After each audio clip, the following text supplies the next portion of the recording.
Le NDI a organisé un atelier pour le compte des députés nationaux autour du thème GAP dans la législation nigérienne en matière de droit social et environnemental. Détail dans ce journal.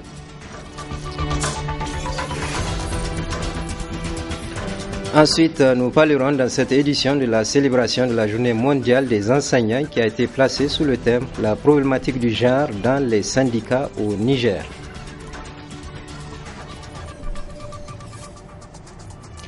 Mesdames, Messieurs, bonsoir. Bienvenue dans cette édition d'information.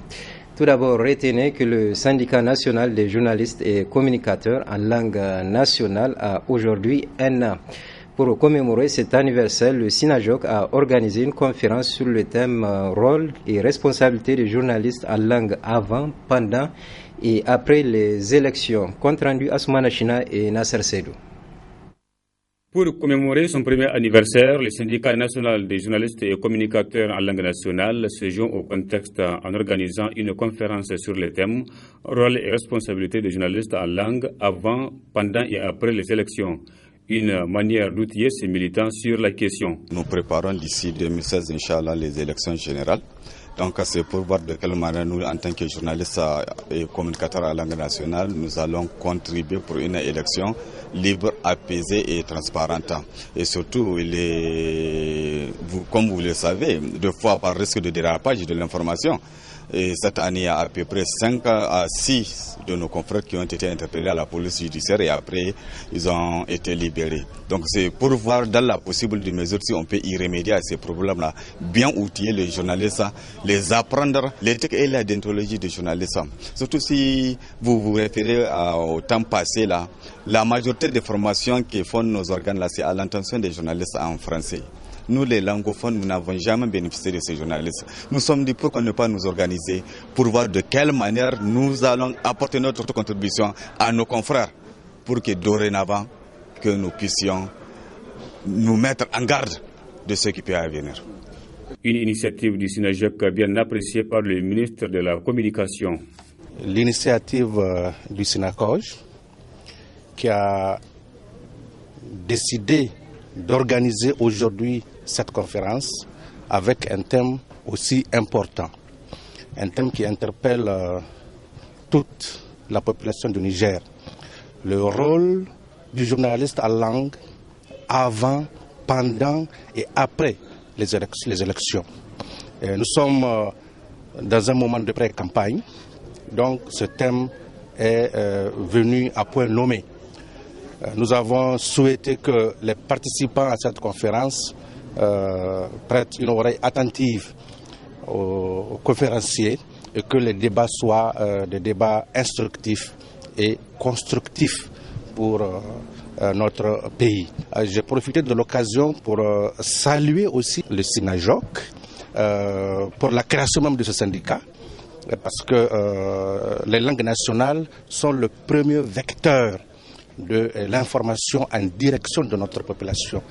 Avec cette conférence, les journalistes en langue nationale seront mieux outillés pour pouvoir apporter leur contribution dans l'organisation des élections crédibles et acceptées de tous. Une photo de famille a été prise pour immortaliser l'événement. Ensuite, le National Democratic Institute organise depuis ce matin à Sadoré un atelier à l'intention des députés nationaux. Le thème choisi pour cet atelier est GAP dans la législation nigérienne en matière de droit social et droit environnemental. Nasser Dantoufou et Abou Karsoulé pour le compte-rendu.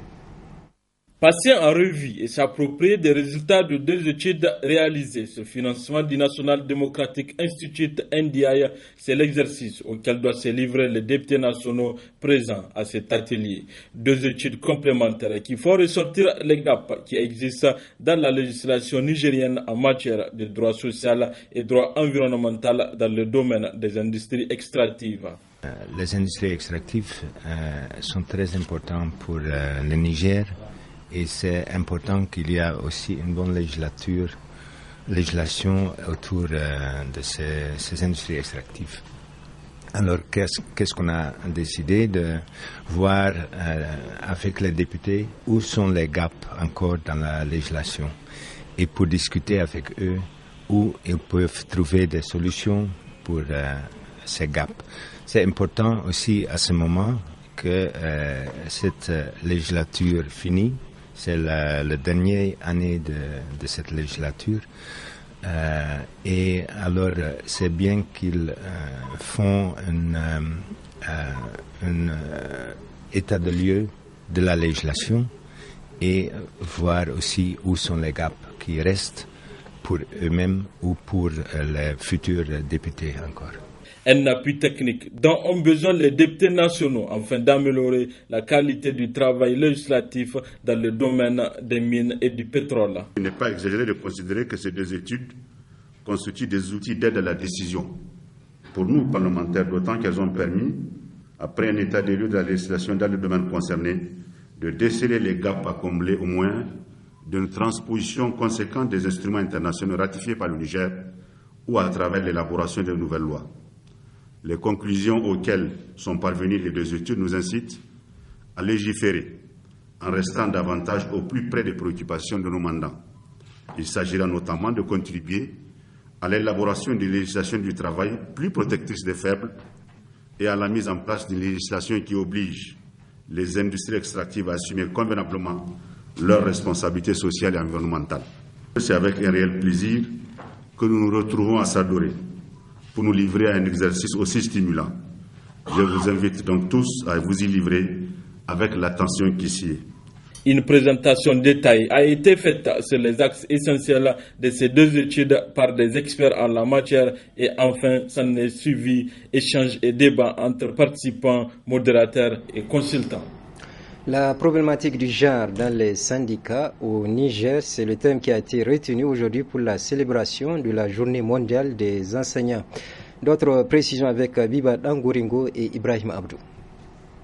C'est en prélude à la célébration de la Journée mondiale des enseignants le 5 octobre prochain que la présente journée est organisée sous le thème « La problématique du genre dans les syndicats au Niger ». Cette disposition qui consiste à organiser une rencontre des femmes pour restituer les travaux de l'atelier qui s'est tenu à Abidjan et qui a vu la participation de vos camarades, nos camarades, disons, membres, donc responsables, disons, du réseau du Niger.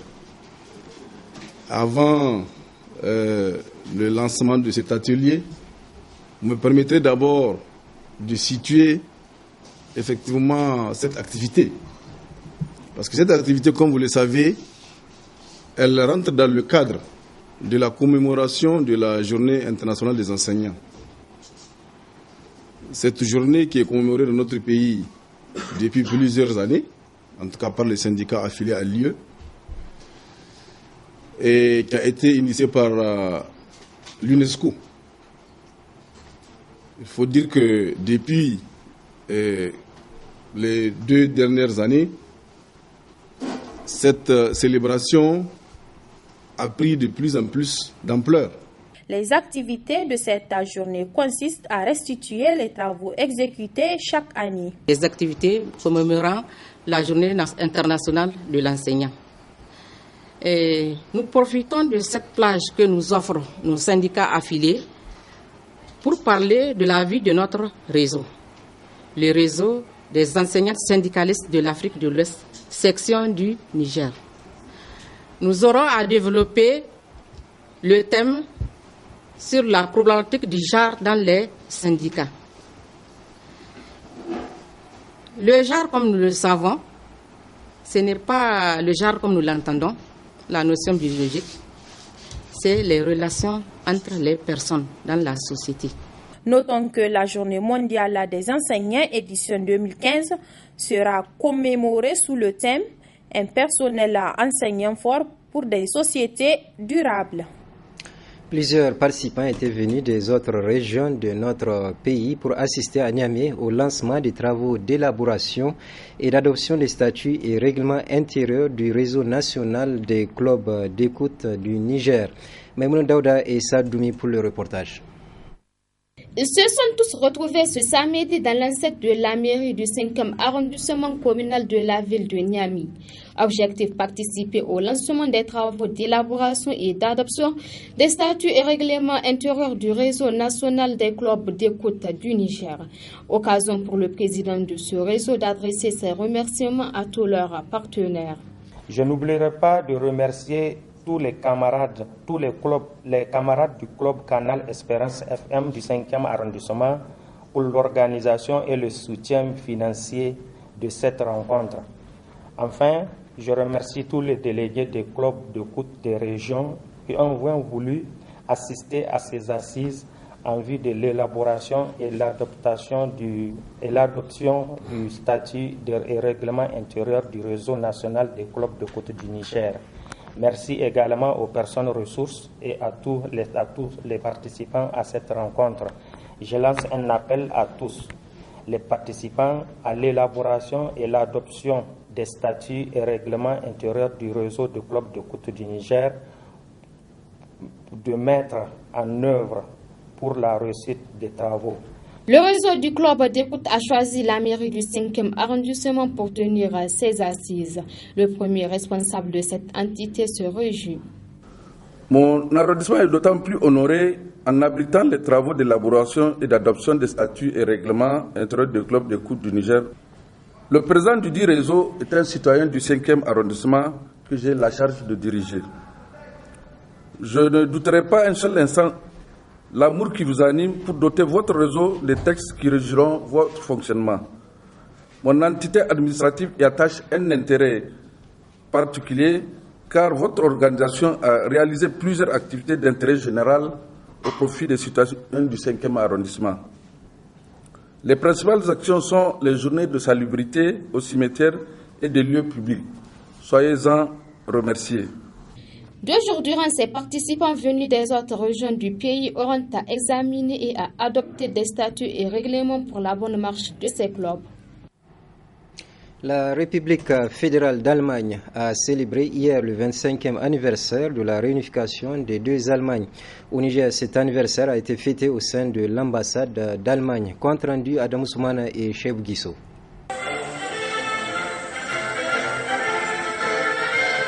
L'exécution des hymnes du Niger et de l'Allemagne a marqué le début de cette cérémonie commémorative des 25 ans de la réunification de ce qui constituait avant l'Allemagne de l'Est et la République fédérale d'Allemagne. Occasion pour le diplomate de ce pays accrédité au Niger de rappeler à l'assistance comment ce même peuple a vécu sa division avant de se retrouver ensemble.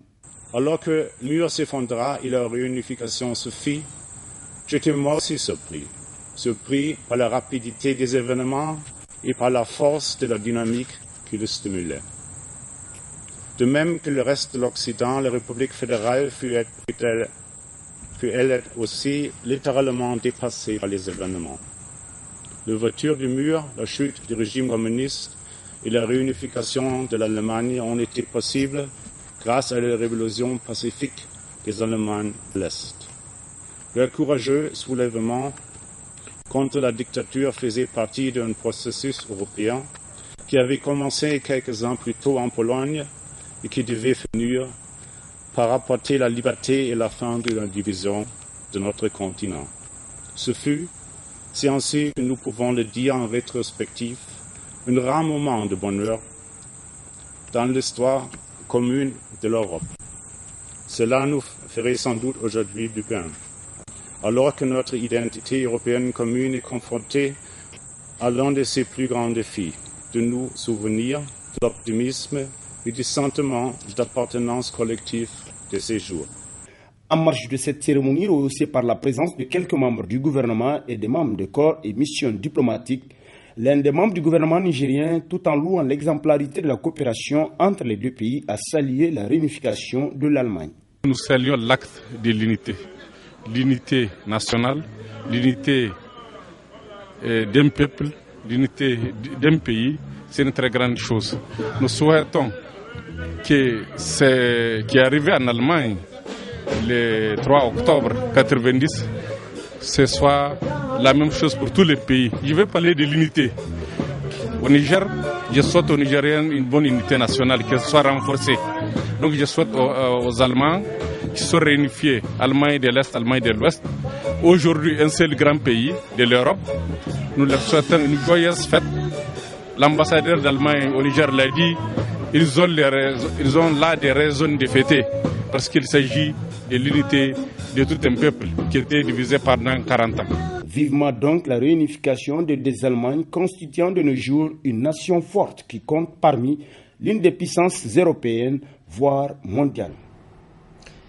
Sur le plan international, 2 attentats suicides ont frappé hier la banlieue d'Abuja au Nigeria. 18 personnes ont été tuées, 41 autres blessées.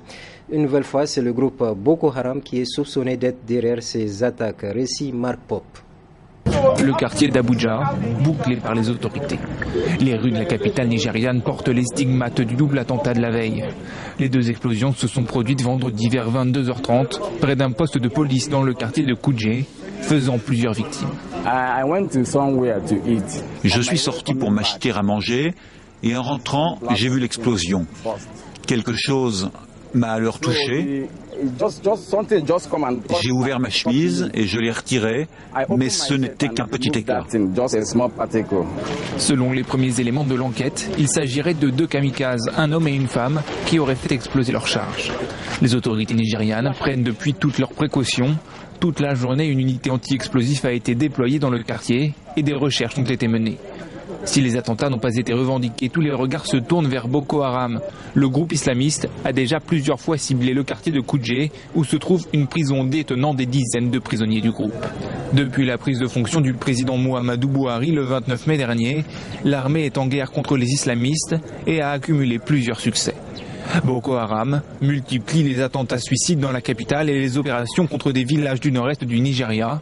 Depuis 2009, l'insurrection de Boko Haram a fait au moins 17 000 morts et plus de 2 millions de déplacés. Ce bombardement sur un hôpital de Kunduz en Afghanistan, les frappes aériennes intervenues au cœur de la nuit ont tué au moins 16 employés de Médecins sans frontières et fait de dizaines de blessés. Une tragédie provoquée sans doute par le tir d'un avion américain. Sophie Goshtan pour le commentaire. 2h15 local ce samedi matin. Les premières bombes frappent l'hôpital de Kunduz en pleine zone de combat entre talibans et forces afghanes. L'établissement est tenu par Médecins sans frontières. C'est le seul dans le nord du pays à même de traiter les grands blessés. 105 patients s'y trouvent alors et 80 membres du personnel, la plupart des Afghans. Parmi les victimes, 4 médecins afghans et plus d'une trentaine de disparus. Que s'est-il passé? Une erreur? Impossible. Notre localisation est connue de tous, affirme Médecins sans frontières. Les tirs ont duré 30 minutes, ajoute l'ONG, après l'alerte donnée à Washington. Car les bombardements viennent en effet des avions américains de l'OTAN. Ils visaient des personnes menaçant les forces de coalition, précise un porte-parole américain qui admet de possibles dommages collatéraux et annonce une enquête. Les autorités afghanes, elles, sont beaucoup plus explicites. L'attaque était délibérée. 10 à 15 terroristes se cachaient dans l'hôpital la nuit dernière lorsqu'il a été visé. Bon, ils ont été tués, tous les terroristes ont été tués, mais nous avons aussi perdu des médecins. Des civils, victimes acceptables de la lutte contre les talibans en Afghanistan. Une position indéfendable, rappelle la Croix-Rouge internationale. Bombarder une installation médicale est une violation grave de la Convention de Genève et du droit humanitaire international. Le fait de prétendre qu'il y avait des suspects dans l'hôpital ne fait pas de l'hôpital une cible en soi. Quant à l'ONU, elle condamne des raids aériens inexcusables sur l'hôpital de Kunduz. Pas moins d'une douzaine de frappes américaines cette semaine en soutien aux forces afghanes qui ne parviennent pas à reprendre la ville aux talibans. Un nouveau revers pour le patron de FIFA, une semaine après que la justice suisse a lancé contre lui des poursuites. Cette fois-ci, les principaux sponsors du football, Coca-Cola, McDonald's ou encore Visa, réclament la démission immédiate de Joseph Blatter. Commentaire Noémie Roche. La pression monte pour le président de la FIFA. Au cœur de plusieurs scandales de corruption, Sepp Blatter est lâché par 4 des sponsors historiques de la fédération. Coca-Cola, McDonald's, Visa et Budweiser demandent sa démission immédiate. Une offensive sous forme de communiqués publiés les uns après les autres. Pour le bien du football, la compagnie Coca-Cola demande au président de la FIFA, Joseph Blatter, de démissionner immédiatement afin qu'une procédure de réforme crédible et viable puisse sérieusement commencer. Sepp Blatter est visé depuis une semaine par une procédure pénale suisse. Il est soupçonné d'avoir versé illégalement 1 800 000 € au président de l'UEFA, Michel Platini. Pour ses sponsors, c'est l'affaire de trop. Car Blatter est également accusé d'avoir signé un contrat défavorable à la FIFA avec l'Union caribéenne de football. Il aurait vendu très en dessous des prix du marché les droits de diffusion TV des mondiaux 2010 et 2014. Par la voix de son avocat américain, Sepp Blatter a assuré qu'il resterait à son poste, comme prévu jusqu'en février prochain. Ce journal est à présent terminé. Merci de l'avoir suivi et je vous souhaite de passer une excellente soirée.